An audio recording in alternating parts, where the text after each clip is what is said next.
family has been waiting for nearly 10 years to get closure after the passing of their loved one. 23 ABC's Mark Christian tells us about what we uncovered today after a local funeral home went out of business and sold to a different owner. Sharon Rowell's uncle, William Banning, who was a military veteran, passed away in 2004. We're still in limbo, have no idea. The family had Davis Rose Funeral Home take care of the services. And I'm still looking for closure for him. That's because his ashes are still missing. In 2004, the funeral home took the ashes and told the family they would wait for the Bakersfield National Cemetery to open. There's a new veteran cemetery going on out here.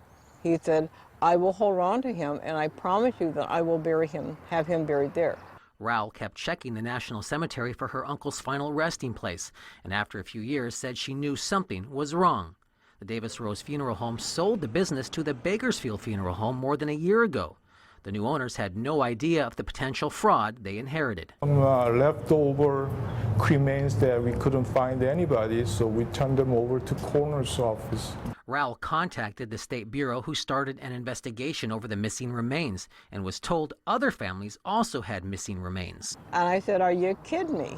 5 other families that don't have their loved ones, and we still don't know where Uncle's at. But that's not all. She also prepaid $395 each for her and her husband's cremation through Davis Rose.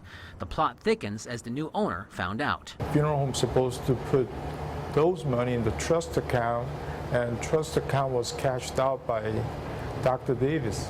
So after we contacted the state agency who oversees funeral homes to check on the missing ashes, we learned of many other families who are potential victims of those making pre-arrangements for their funeral services. They paid $395, $495, $695. Some people pay almost, $4,500, and this person just took the money and cashed it out and having a good retirement. Lee says there are about 70 other victims that he has identified so far who have prepaid for their services, but he's honoring each of their contracts. The BPD and the state are investigating Davis Rose Funeral Home. In Bakersfield, Mark Christian, 23 ABC.